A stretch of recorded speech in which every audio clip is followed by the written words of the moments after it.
के बाद जो भी दहेज मांगे समझ लेना वो कुत्ता है, और लड़की का बाप जिसको उसकी डिमांड के मुताबिक दे समझ लेना कि बाप उस कुत्ते के सामने हड्डियां डाल रहा है। आज के इस जलसे के बाद देखेंगे कितने कुत्ते हैं और कितनी हड्डियों का मुतालबा करते हैं। कितनी लड़कियां आज दहेज ना होने की वजह से बैठी हुई हैं, जहेज ना होने की वजह से आत्महत्याएं कर लेती हैं। आयशा को याद करो, अहमदाबाद की साबरमती जेल में डुबकी लगाने वाली और कूद जाने वाली उस आयशा को याद करो, कलकत्ता की उस लड़की को याद करो, सलीम की उस बेटी को जिसने हैदराबाद के अंदर बिना जहेज के शादी कर ले जाने वाले उस आदमी ने हैदराबाद के अंदर 20,000 रुपए में बेच दिया था। और वो लड़की दरिंदों का शिकार होकर पंखे पे लटक जाती है और फांसी के तख्ते पे लटकते हुए अपने बाप के नाम एक लेटर दे जाती है कि अब्बू क्या मैं तुम्हारे ऊपर इतनी बोझल हो चुकी थी, इतनी भारी हो गई थी कि लड़के की हकीकत भी तलाश नहीं की आपने, और जिसने बगैर जहेज के शादी करना चाहा आपने फट से उसको मेरा हाथ पकड़ा दिया और आपने उसके माँ बाप का पता भी नहीं लगाया। मैं लुट चुकी हूं, मैं बर्बाद हो चुकी हूं। अब मैं अपनी असली शक्ल आपको और आप अपनी माँ को और अपने भाइयों को नहीं दिखाना चाहती। हाँ, मेरी एक छोटी बहन जरूर है फातिमा, मैं उसको घर छोड़ कर आई हूं। आए अब्बू जान, उसके लिए एक नसीहत करती हूं आपको। ये जुमले सुनने के लायक हैं। उसने जो लेटर में लिखा था, और वो लेटर आज भी कलकत्ता में सलीम के पास मौजूद है। उस लेटर के जुमले ये थे, मेरे अब्बू, वो छोटी मेरी बहन फातिमा नाम की मेरी बहन, अब्बू जान उसको छोड़ के आई हूं। ऐसा ना हो कि उसको भी ये दिन देखना पड़े जो आज मुझे देखना पड़ रहा है। हैदराबाद की होटल में 20,000 रुपए में मैं नीलाम कर दी गई और दरिंदों ने मेरी इज्जत और आबरू को छलनी कर दिया। मैं अब भाग कर आपको और अपनी माँ को और अपने भाइयों को अपना नापाक चेहरा दिखाने के लायक नहीं रही हूं, इसलिए मैंने मर जाना बेहतर समझा। हाँ अब्बू जान, मैं अपनी छोटी बहन फातिमा के लिए एक नसीहत कर रही हूं, उसके बड़ा होने से पहले आप इतना कमा लेना, आप इतनी मेहनत कर लेना, आप इतना जहेज इकट्ठा कर लेना कि जो कुत्ता जितनी हड्डियां मांगे उस कुत्ते के सामने उतनी हड्डियां डाल देना, ताकि मेरी बहन को वो दिन न देखना पड़े जो आज मुझे देखना पड़ रहा है। हैदराबाद में खुदकुशी करके मरने वाली कलकत्ता की उस जमीला ने दहेज मांगने वालों को कुत्ता कहा है और उस दहेज को हड्डी कहा है कि जो कुत्ता जितनी हड्डियां मांगे उसके कुत्ते के सामने उतनी हड्डियां डाल देना। आज के इस जलसे के बाद देखेंगे कितने कुत्ते हैं और कितनी हड्डियों का मुतालबा करते हैं। आज के बाद जो भी दहेज मांगे समझ लेना वो कुत्ता है, और लड़की का बाप जिसको उसकी डिमांड के मुताबिक दे समझ लेना कि बाप उस कुत्ते के सामने हड्डियां डाल रहा है। कह दिया मैंने जो कहना था, चाहे अमीर की बेटी हो, चौधरी की हो, सरमायाकार की हो, एमएलए की हो, एमपी की हो, कोई भी हो, ये मेरी कुर्सी है, ये मेरी अमानत है, मैं इसमें खयानत नहीं करना चाहता। जो सच्चाई थी वो मैंने बयान कर दिया है। मेरे भाइयों, मुआशरे में इसको कौन समझेगा, कौन इससे इबरत हासिल करेगा? मैं जानता हूं कि कुत्ता और हड्डी कहने के बाद भी जहेज रुकेगा नहीं। 20 साल से अब तक नहीं रुका तो अब क्या रुकेगा? लेकिन एहसास पैदा करो, एहसास। उस जमीला ने क्या कहा था कि मेरी बहन के लिए इतना कमा लेना कि जो कुत्ता जितनी हड्डियां मांगे उस कुत्ते के सामने उतनी हड्डियां डाल देना, ताकि मेरी बहन को वो दिन न देखना पड़े जो मुझे देखना पड़ा। यहां अंधेरा था, मोहम्मद अंधिकारम, मोहम्मद आएंगे अंधिकारम नाशम, अंधेरे को नाश कर देंगे। मोहम्मद आएंगे अंधेरे को नाश कर देंगे। वाच भूप्रति प्रेमड़ा माया मद विशारदा तब देवो महाराज ममद सत्तुमा गीता मर्मोच्छिष्ट समंजियाति तथा तत्पश्य भो इति श्रुत्वा दृष्टा परम विस्मय मागिता चतुर्विभ्रात्र में देव कर्ष्यामि कृच्छ्यम भवन्तो बांधवा देवा स्वाशेना उत्रश्यता शरम श्रुधारी सदूषका उच्चलापी लिंगच्छेदीन सर्वच्छो मतो मम्मा मुस्लिनेओ संस्कारा। आखिरी नबी जब इस दुनिया में आएगा उसके और उसके मानने वालों की पहचान ये होगी, शर्म शुरूधारी, वो लंबी दाढ़ी रखेंगे। शर्म शुरूधारी, लंबी दाढ़ी रखेंगे, दाढ़ी में गांठ नहीं लगाएंगे। बहुत से लोगों को आपने देखा होगा, दाढ़ी तो लंबी होती है लेकिन गांठ लगा लेते हैं, ऐसे गोल गोल घुमा लेते हैं, बाल बड़े करके यहां जूड़ा सा रख लेते हैं। कभी कभी गौर से देखो तो ऐसा लगता है जैसे नारियल का गुच्छा सर पर रख लिया। शर्म शुरूधारी, लंबी दाढ़ी रखेंगे लेकिन गांठ नहीं लगाएंगे। सदूशका, अपने सर के अगर पूरे बाल छिलाएंगे लेकिन टिक्की नहीं रखेंगे, चोटी। बहुत से हिंदू भाइयों को आपने देखा होगा पूरे बाल काट लेंगे, ये छोड़ देते हैं यहाँ टिक्की। हिंदू भाई कहते हैं शंकर जी की टिक्की से गंगा जमुना निकली है। गंगा जमुना जो निकली है वो शंकर भगवान की जटा से निकली है, टिक्की से निकली है। कितना बदल गया है। इधर शंकर जी की टिक्की है गंगा जमुना, और उधर जमजम। हाजरा पानी के लिए दौड़ रही हैं, पानी नहीं मिल रहा है। इस्माइल अलैहिस्सलाम जहां एड़ियां रगड़ रहे हैं वहीं जिब्राइल ने पर मारा और जमजम का चश्मा जारी हो गया। यहां इस्माइल की एड़ियां हैं, यहां शंकर की जटा है, टिक्की है। कुछ तो है जो मिल रहा है। और चीख चीख के कह रहा, हिंदू भाइयों आओ, तुम्हारा खोया हुआ धर्म हमारे पास है, हम तुम्हें दे रहे हैं, ले लो। आपका बच्चा 5 साल की उम्र में गायब हो जाए और 15 साल के बाद जर्जीस को मिले, और 15 साल के बाद जर्जीस आपके बेटे को वापस कर लीजिए आपका बेटा, आप कहोगे नहीं मेरा तो 5 साल का बच्चा था वही दो, तो कितना बड़ा बेवकूफ बाप होगा।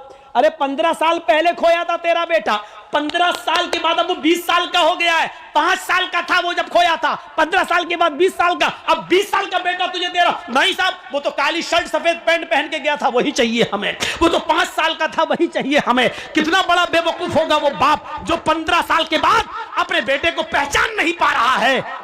आपका मजहब जिस कंडीशन में था उसमें धूल लग गई है। इतने सालों के बाद आपका खोया हुआ धर्म हम तुम्हें दे रहे हैं, आपका खोया हुआ नबी हम आपको वापस कर रहे हैं। आप कह रहे नहीं साहब हमारा जैसा था वैसा दो।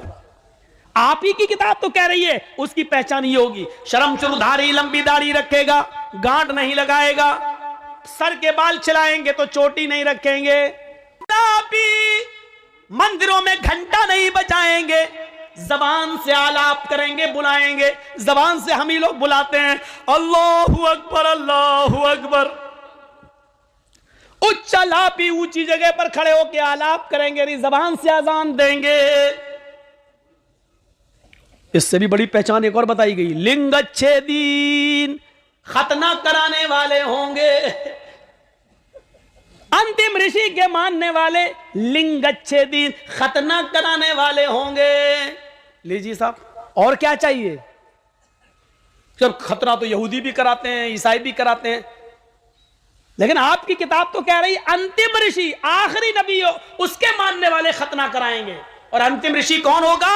जो चांद के 2 टुकड़े करेगा उंगली के इशारे से। ये आपकी किताब कह रही है और ये दुनिया जानती है, चांद के उंगली के इशारे से 2 टुकड़े करने वाली जात मोहम्मदुर रसूलुल्लाह की है। आपकी किताब कह रही है चांद के 2 टुकड़े करने वाला अंतिम ऋषि होगा। उसकी पहचान ये होगी उसकी और उसके मानने वालों की कि वो लंबी दाढ़ी रखेंगे, दाढ़ी में गांठ नहीं लगाएंगे, सर के बाल छिलाएंगे तो चोटी नहीं रखेंगे, ऊंचे स्वर में आलाप करेंगे अर्थात अजान देंगे, लिंगच्छेदीन, खतना कराएंगे, सर्वभक्षो मतो मम्मा। और सबसे बड़ी एक पहचान ये होगी कि वो सर्वभक्ष होंगे, सब्जी भी खाएंगे और गोश्त भी खाएंगे। सर्वभक्ष, सब कुछ खाने वाले, सब्जी भी खाएंगे और गोश्त भी खाएंगे, लेकिन हर गोश्त नहीं खाएंगे। ये भी आपकी किताब कह रही है, हर गोश्त नहीं खाएंगे। बिना कौलन च पश्वस्ते शाम, बिना कौल, बिना मंत्र के उनके यहाँ कोई जानवर हलाल नहीं होगा। वो जिस जानवर पर मंत्र कौल पढ़ेंगे, मंत्र पढ़ेंगे यानी बिस्मिल्लाह अल्लाहु अकबर कहकर जिस जानवर पर छुरी चलाएंगे वही खाने योग्य होगा, वही खाएंगे। बिना कौलन च पश्वस्ते शाम, वो बिना कौल बिना मंत्र के कोई भी जानवर हलाल नहीं करेंगे। सब कुछ खाएंगे, सब्जी भी और गोश्त भी, लेकिन हर जानवर नहीं खाएंगे, बल्कि मंत्र जिस जानवर पर पढ़ेंगे वही खाएंगे। और इनको क्या कहा जा रहा होगा? मुसलेनेओ, मुसलेनेओ, मुसलमान तो ही जाते हो द्यूदशा। दुनिया इनको मुसलमान के नाम से जान रही होगी। आज भी आपकी किताब में लिखा मुसलमान तो ही जातियो द्यूदशा, मुसलमान तो दुनिया इसको मुसलमान के नाम से जान रही होगी। हिंदू भाइयों में चले जाओ, उन्होंने राम को भगवान का दर्जा दे दिया और कृष्ण जी को भी भगवान का दर्जा दे दिया। आप 2 रामायण खरीद के ले आए और पढ़े, वाल्मीकि रामायण भी लाए और रामचरितमानस भी ले आए। रामचरितमानस जो तुलसीदास जी ने लिखी है वो अभी जदीद नई है, वो नई है तुलसीदास जी वाली, वो नई, उसमें भगवान का दर्जा दे दिया राम को। और वाल्मीकि जी की रामायण में वाल्मीकि जी ने राम को भगवान माना ही नहीं है, राम को इंसान माना। आज भी दोनों रामायणें मौजूद हैं। वाल्मीकि जी राम को एक काल्पनिक मनुष्य इंसान मानते हैं और तुलसीदास जी ने उनको भगवान का दर्जा दे दिया है। मेरे भाइयों, अब आप पढ़िए वाल्मीकि जी की रामायण में साफ तौर पर लिखा है, जब राम की पत्नी सीता का हरण हुआ और रावण लेकर जब गया, हनुमान और लक्ष्मण जब श्रीलंका से रावण के चंगुल से जब सीता जी को छुड़ा के लाए, तो सीता जी रामचंद्र जी के पास जाती हैं और उनका आशीर्वाद लेने के लिए उनके पैर छूने लगती हैं, उनके पैरों पे गिर जाती हैं। तो रामचंद्र जी ने अपनी पत्नी सीता को पैर नहीं छूने दिए, बल्कि उनके दोनों कांधे पकड़कर उनको उठा दिया, खड़ा कर दिया। कहा ये क्या कर रही हो? कहा आपको प्रणाम कर रही हूं, आपको नमस्कार कर रही हूं, आपके पैर छू रही हूं। तो रामचंद्र जी ने जो जुमले कहे, जो शब्द कहे, वो वाल्मीकि रामायण में है, राम रामाय नमः, राम रामाय सत्यम अस्ति। सीता तू मेरे पैर मत छू, मैं तो तेरा राम हूं। सीता तू मेरे पैर मत छू, मैं तो तेरा राम हूं। राम रामाय नमः, एक राम तेरे राम का भी है, एक राम तेरे राम का भी है। राम रामाय नमः, सीता तू उसके सामने सर झुका जो तेरे राम का राम है, यानी एक अल्लाह के सामने सर झुका। राम रामाय सत्यम अस्ति, इसलिए कि राम का ही राम सच्चा है। राम रामाय नमः, इसलिए कि राम का ही राम सच्चा है। ये सीता जी को रामचंद्र जी ने कहा, जो वाल्मीकि रामायण में आज भी मौजूद है। रामचंद्र जी ने अपने पैर नहीं छूने दिए, नहीं छूने। इस्लाम क्या कहता है? इस्लाम कहता है कि कोई बाप कितना भी बुजुर्ग हो, लेकिन बेटा अपने बाप के पैर नहीं छू सकता, अपनी मां के भी पैर नहीं छू सकता। मां के कदमों के नीचे जन्नत है, वो तलाश करे, यानी खिदमत करके जन्नत में जाने की कोशिश करे।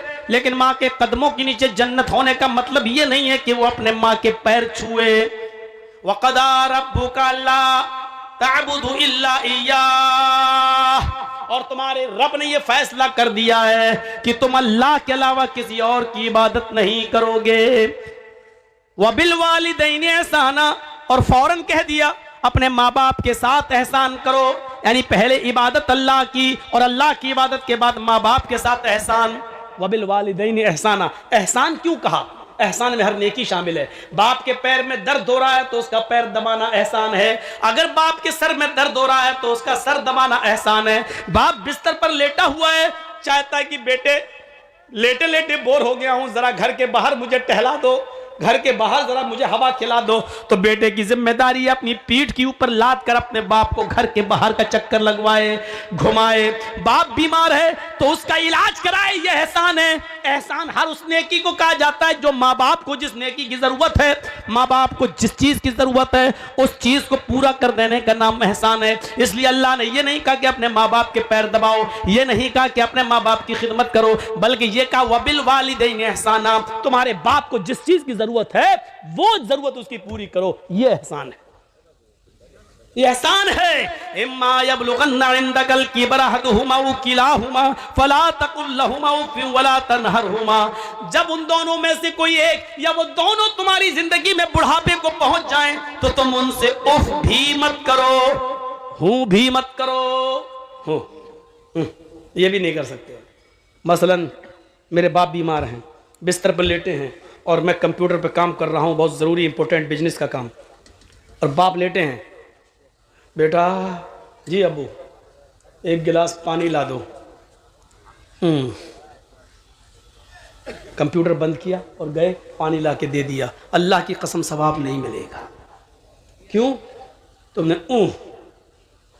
ये तुम्हारे मुंह से जो निकल गया, यानी बाप ने पानी मांगा और तुम कंप्यूटर पे कोई इमरजेंसी काम कर रहे हो, अचानक बेटा जी एक गिलास पानी ला दो।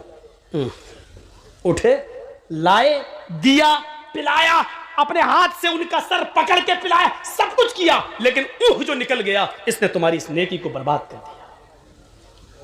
कुरान कहता है फला तकुल लहुमा उफ, जब वो इस उम्र को पहुंच जाएं तो तुम भी नहीं करो। यह है बाप का दर्जा, यह है बाप का मकाम।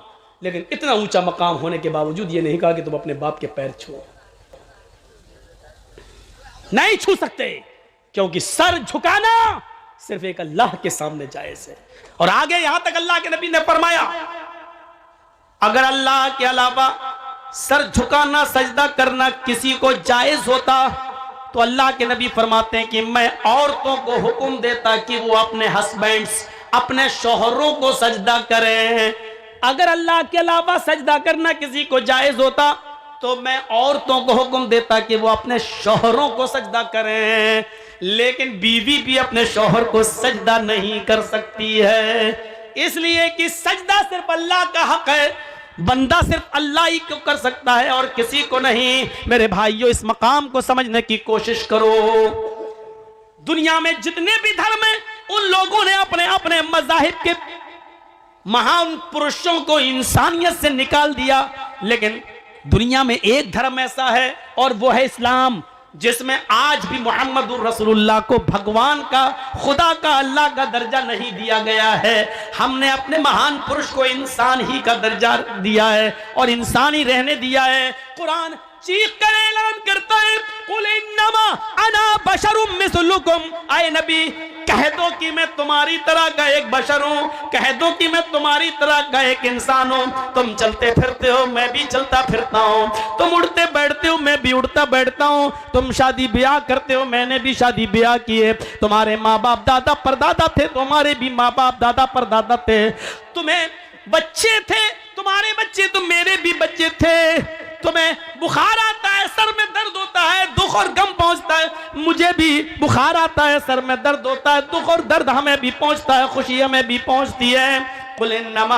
अना बशरुम मिस्लुकुम यूहा इलैया। हाँ, फर्क इतना है हम में और तुम में, हमारे पास जिब्राइल कुरान लेकर आते हैं और तुम्हारे पास नहीं आते हैं। अल्लाह की तरफ से मेरे पास पैगाम आता है और तुम्हारे पास नहीं आता है। बस यही मकाम मेरा बड़ा है कि अल्लाह ने मुझे नबी बनाया है और तुम्हें नबी नहीं बनाया, अल्लाह ने तुम्हें पैगंबर नहीं बनाया और मुझे पैगंबर बनाया है। मुझे कुरान उतारा और उस कुरान को लोगों तक पहुंचाने का हुक्म दिया है। इस मकाम ने, इस मर्तबे ने मुझे बहुत बुलंद कर दिया है।